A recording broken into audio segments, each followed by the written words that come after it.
For that. Hello out there, YouTube. What's going on, guys? It is D Dunn here, the most chill COD player, bringing you a Black Ops 2 commentary. So the first one since I got my shout out from the Crisis YT channel. So, to all you new guys who subscribed, if you haven't checked out the montage I posted as kind of like a thank you for the new subscribers, feel free to check that out. My last video that I made, it really mean a lot to me. Hopefully you guys did come over here to be active, and hopefully you'll enjoy this commentary. What you're going to be watching today is going to be 92 to 4 on the map Standoff. I'm pretty sure that's the name of this map, and I kind of play this map the same way that I play Aftermath, and that's I just try and just kind of hold down half the map, and it ends up working out pretty well for me. So you'll kind of see me just kind of patrolling this side of the map, back and forth between the C spawn and the B spawn, and yeah. So like I said, I ended up doing pretty well for 6v6. I mean, 92 to 4. Nothing to cry home about. So hopefully you guys enjoy. But I don't really have a Call of Duty related topic I want to talk about today. I want to talk about the first time that I met my biological father.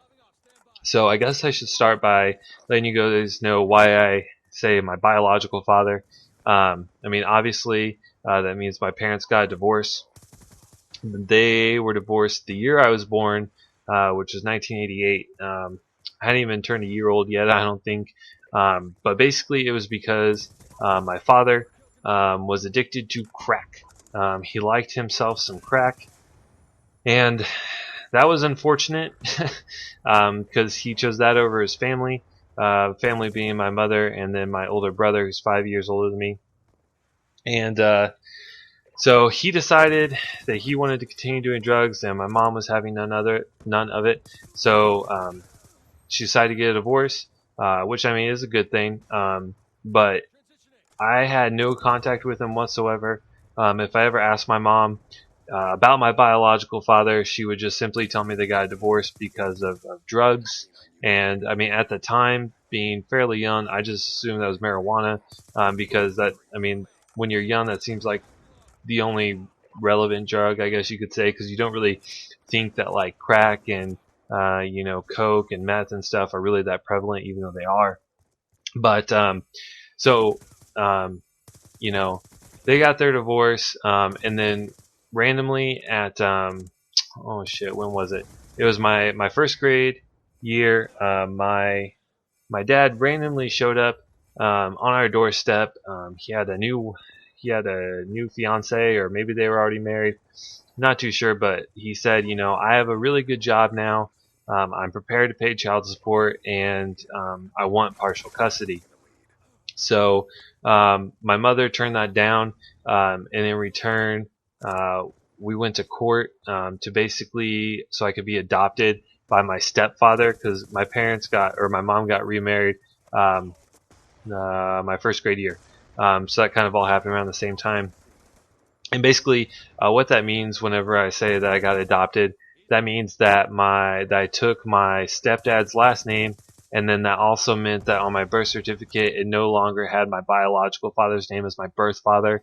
It meant that it was my stepdad on my birth certificate. So it was a pretty big change. The one thing that was kind of the condition of that is, one, they asked me, do you want to meet your father? And I was in 6th grade, or yeah, I guess I was in 6th grade. Sorry, not 1st grade. I was in 6th grade at the time, and I felt a lot of pressure from my family to say no. I mean, they never said it to me, but you could just kind of tell that they all had this pretty strong dislike, and I obviously didn't want to upset my family, so I said no, even though I did really want to meet him. And so I declined the opportunity. It also meant that my mother had to turn down the $250,000 worth of child support that was owed to her between me and my brother, which was unfortunate because that would have definitely paid for college, it would have paid for my car, would have paid for a lot. But that was what she felt was best, so that's what happened. So obviously the courts ruled in her favor, and I was adopted by my stepdad, took his last name and everything. And then years later, so I'm in college. It's my second year of college. And I think it was right before Christmas time, if I remember right. I actually got a Facebook message, and it said, hey, God, I don't even know if I can remember off the top of my head exactly what it said. Just something to the point of like, hey, I'd really like for us to meet. And honestly, at the time, I didn't even know if that was my biological father, because we talked about him so rarely in my household that I didn't even really know his name. So I guess I just assumed that was him. We talked a little bit, and I confirmed that it was my biological father.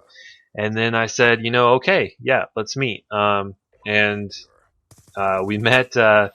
We met a morning before I go to work for breakfast at IHOP, which was kind of weird.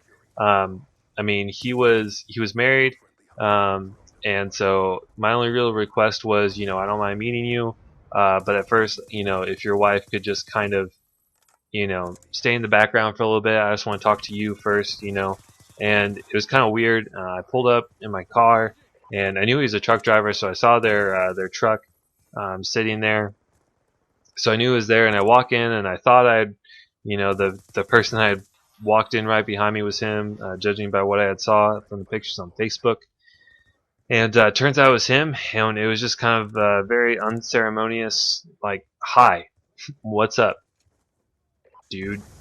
Like it wasn't like a super emotional thing that our first greeting, but it is what it is. We sat down, we had breakfast, we talked. He just kind of talked about, like, he recognized what he did was wrong. He recognized that, he made a mistake, and, why that he had kind of avoided contact. Um, the way he put it to me was like his thought process was, he wanted to wait until I was an adult, and so I could make my own decision. He didn't want to complicate the family life at all, so he just kind of, kept his distance. And I guess that's a good thing. I was 20 at the time whenever I met him, which is a long time to go with a lot of questions and just not knowing. A lot of questions left unanswered. But I'm really glad that I did it. We do have a standing relationship right now. We do talk and see each other from time to time, and it's been a beneficial thing. Whenever I finally told my parents that we had met and had a kind of established a relationship, my mom wouldn't actually talk to me for a couple days. She was pretty mad, which, I mean, I understand, but at the same time, I feel like she shouldn't really be mad, because if she would have just answered my questions, then maybe I would have realized he was a huge douchebag at the time, and then maybe I wouldn't have wanted to meet him. But he's okay now. He's been sober for years and years now, and he has a steady job, he has a family, and that's good for him. I will tell you guys that the level of addiction he was dealing with was pretty bad. At one point, he ended up being homeless. All the belongings that he had were in a garbage bag. But his addiction was really bad. He made really poor choices off of it. The best way I can put it is the story he told me, where my brother, when he was really young, he was only like 12. He was in a very, very serious car accident. He was in a coma for days, actually, and his future was kind of uncertain.